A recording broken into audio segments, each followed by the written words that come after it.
Welcome to Babli explains.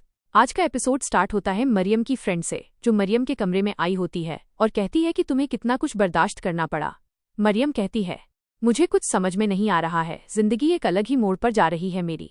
तभी वहां फिर से आतिश आ जाता है और वो मरियम को रोते हुए देख लेता है।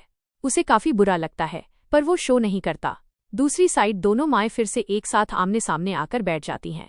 आतिश की माँ ताना मारती है कि कैसे हैं तुम्हारे बच्चे, एक खूनी है और दूसरे ने पैसों के लिए शादी की है। मरियम की माँ को गुस्सा आता है और वो बोलती है कि बकवास मत करो, क्या पता कल को आपके भी बच्चे ऐसे ही निकलें। वो गुस्से में बोलकर वहां से चली जाती है। असली चुपके से आतिश और मरियम के कमरे में आती है।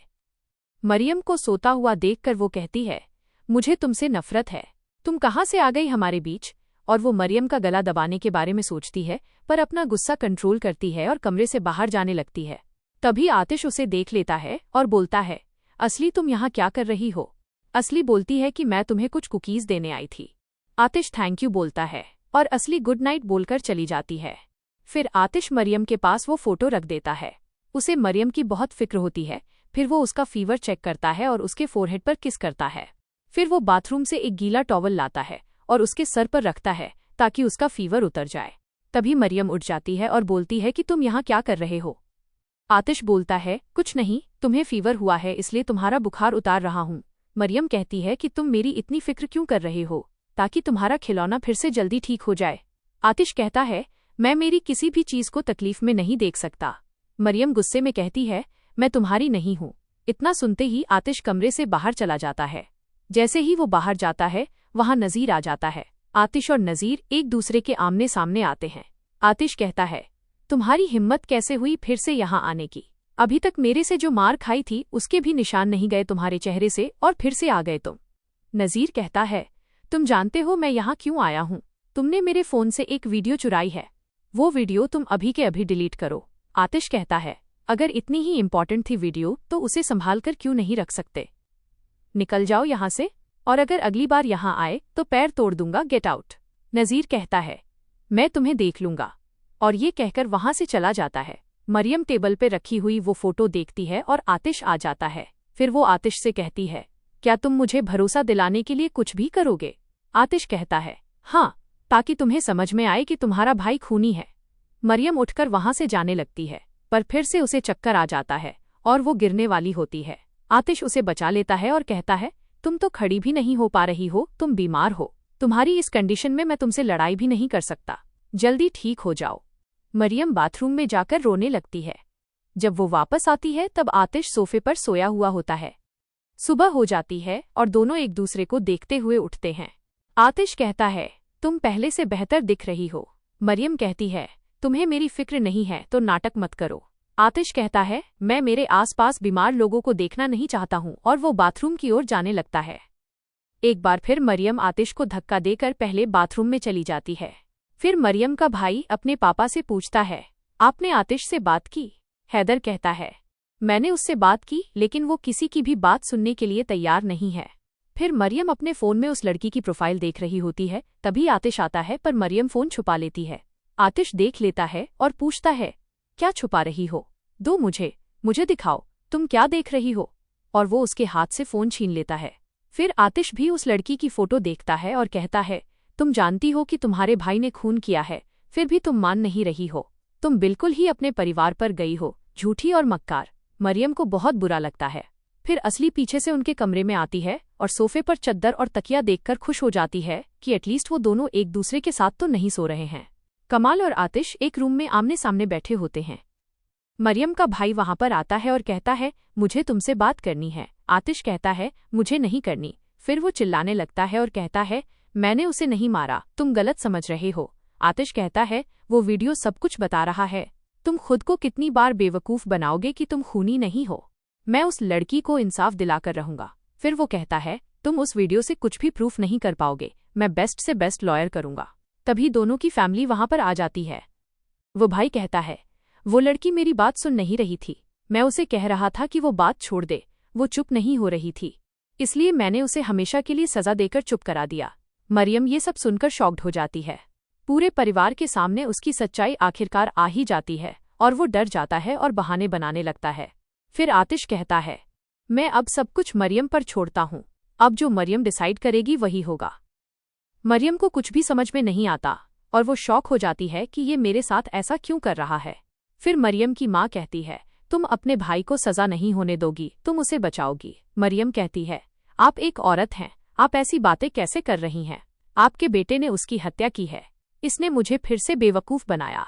तुमने उस मासूम लड़की को क्यों मारा? क्या मिला तुमको ये सब करके? और उसका भाई रोते हुए कहता है, प्लीज़ मुझे माफ़ कर दो। फिर वो कहती है, बस बहुत बेवकूफ़ बना लिया आप लोगों ने, अब मुझे वही करना है जो मुझे सही लगेगा। और वो कमरे से बाहर चली जाती है। आतिश का परिवार आपस में बात कर रहा होता है कि हमें आगे क्या करना है। आतिश कहता है, हमें वेट करना है। उसकी मॉम कहती है, हम क्यों वेट करेंगे? तुमने इतना इंपॉर्टेंट डिसीजन उस लड़की के हाथ में क्यों छोड़ा? वो तुम्हारी दुश्मन है, पुलिस को बुलाओ और उसे अरेस्ट करवाओ। आतिश कहता है, मुझे पता है मैं क्या कर रहा हूँ, आपको फिक्र करने की जरूरत नहीं है। असली कहती है, तुमको क्या लगता है वो अपने भाई के खिलाफ जाएगी और उसे जेल भेजेगी? आतिश कहता है, अगर वो ऐसा नहीं करेगी तो मैं खुद उसे जेल भेजूंगा। असली कहती है, हमने इतना बड़ा रिस्क लिया ही क्यों? जब हमारे पास फुटेज है तो हम डायरेक्टली उसे जेल भेज सकते हैं। आतिश फिर बोलता है, करेंगे, लेकिन हमारे तरीके से। फिर आतिश की माँ बोलती है, तुम अपना रास्ता भूल चुके हो मेरे बच्चे, कि तुम किस मकसद से यहाँ आए थे। कोई दूसरा ही आतिश मेरे सामने खड़ा है। वो ताहिर कहाँ गया तुम्हारे अंदर का, जिसके अंदर बदले की आग थी? आतिश गुस्से में कहता है, मैं कुछ नहीं भूला हूँ, मुझे सब कुछ याद है। फिर हमें बैक स्टोरी दिखाते हैं कि कैसे छोटा ताहिर अपनी बहन की कब्र पर कसम खाता है कि वो उसकी मौत का बदला लेगा, और जिसे वो मॉम कह रहा है वो उसकी रियल मॉम नहीं है बल्कि असली की मॉम है, जो आतिश की बदला लेने में हेल्प कर रही है। फिर से हम प्रेजेंट में आते हैं और आतिश कहता है, मैं वही ताहिर हूँ और मैं किसी को माफ नहीं करूंगा। इन लोगों ने जो मेरी बहन के साथ किया उसका बदला मैं जरूर लूंगा, और ताहिर तैयार है उन सबको जलाने के लिए। दूसरी ओर मरियम तालाब के सामने खड़ी होकर वही वीडियो देखती है जिसमें उसके भाई ने एक लड़की का खून किया होता है। पीछे से उसकी मॉम वहां आती हैं और कहती हैं, मरियम, क्या तुम सच में अपने भाई को पुलिस के हवाले करोगी?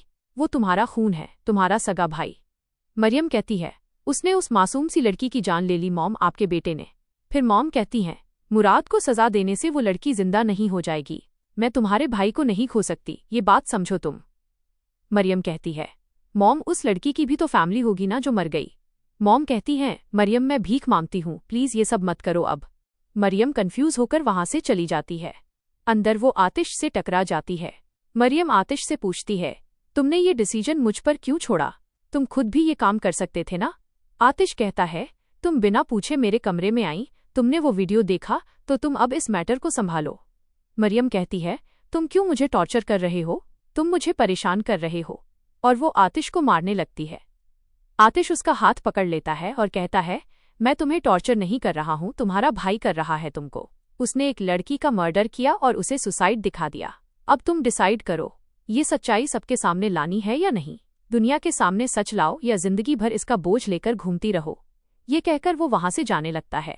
मरियम पीछे से उसे कहती है, मैं उम्मीद करती हूँ एक दिन तुम्हें भी इस तरीके की सजा मिले और तुम भी इस तकलीफ से गुजरो जिससे मैं आज गुजर रही हूँ। गुस्से में आतिश वहां से निकल जाता है। मरियम अपने कमरे में आती है, तभी पीछे से उसका भाई मुराद भी आ जाता है। मुराद कहता है, मरियम, तुम जो भी फैसला लोगी वो मुझे मंजूर होगा, चाहे तुम मुझे कुछ भी कहो, मैं तुम्हारी सारी बातें सुनूंगा। मरियम कहती है, भाई, तुमने जो किया है उसके बाद तुम एक बहुत बुरे इंसान बन चुके हो मेरी नजरों में।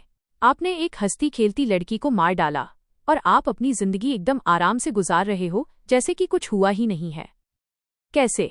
आप ऐसा कैसे कर सकते हो भाई? मुराद रिक्वेस्ट करता है, प्लीज मुझे सुधरने का एक मौका दो, प्लीज मुझे माफ कर दो। मरियम कहती है, नहीं भाई, मैं नहीं करूंगी। मुराद कहता है, मैं तुमसे बहुत प्यार करता हूँ, सिर्फ ये बात तुम मत भूलना। और वो कमरे से बाहर चला जाता है। मरियम रोते हुए कहती है, मुझे कुछ समझ में नहीं आ रहा है कि मैं क्या करूं। दूसरी साइड दोनों भाई आपस में मिलते हैं। आतिश कहता है, हम अपने मकसद के एक कदम आगे बढ़ चुके हैं। अब बस देखते हैं कि मरियम क्या फैसला करती है। उसकी फैमिली उसे अकेला नहीं छोड़ेगी, उसे मैनिपुलेट करने की कोशिश जरूर करेगी, तो मैं उस पर नजर रखूंगा। कमाल कहता है, मुझे आप पर पूरा ट्रस्ट है। मरियम कमरे में लैपटॉप पर मरी हुई लड़की और उसके बाबा की तस्वीर देखती है और रोती है। फिर वह कमरे के बाहर निकलने लगती है, लेकिन आतिश उसे देख लेता है और कहता है, कहाँ जा रही हो तुम? मरियम कहती है, तुमसे मतलब? आतिश बोलता है, मुझे मतलब है। मरियम कहती है, प्लीज मुझे जाने दो, मुझे काम है। आतिश दरवाजे पर हाथ रखकर उसे रोक देता है। मरियम कहती है, तुमने अपना काम कर दिया ना, तुमने सच्चाई ला दी ना मेरे सामने। अब हट जाओ मेरे रास्ते से, मुझे जो ठीक लगेगा मैं वह करूंगी, जाने दो मुझे प्लीज। और वो चली जाती है। फिर आतिश रूम में आता है और तभी उसकी नज़र लैपटॉप पर जाती है और उसे समझ में आ जाता है कि मरियम उस लड़की के फादर से मिलने जा रही है। तुरंत वो कमाल को फ़ोन करता है और बताता है कि वो उस लड़की के पिता से मिलने जा रही है। मैं जा रहा हूँ उसे पकड़ने, लेकिन अगर उसे पता चल जाएगा कि मैं उस लड़की के पिता को जानता हूँ तो सारा मामला बिगड़ जाएगा। तुम होशियार रहना जब तक मैं वापस नहीं आता। मरियम पूरी हिम्मत कर कैफे में आती है जहाँ पर वो उसके फादर से मिलती है। वो पूछते हैं, तुम क्या खाओगी? मरियम कहती है, सिर्फ एक सैंडविच। ऑर्डर लेकर वो अंदर जाते हैं। अंदर आतिश खड़ा होता है।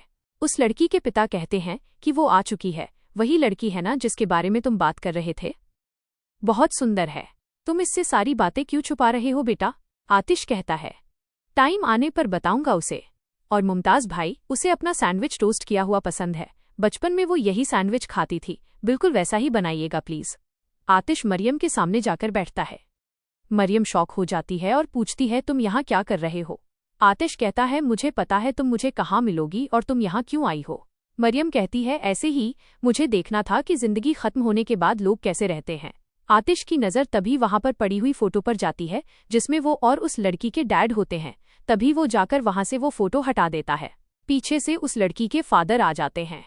दूसरी तरफ हैदर नज़ीर से मिलता है और कहता है, मुझे ये सब खत्म करना है। नज़ीर कहता है, कैसे?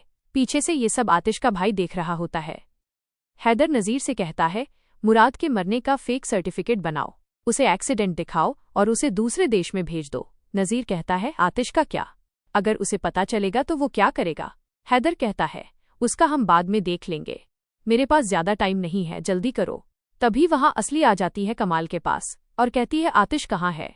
कमाल कहता है, वो मरियम के साथ बाहर गया है। असली कहती है, वो दोनों साथ में बाहर गए हैं और गुस्से से वहां से चली जाती है।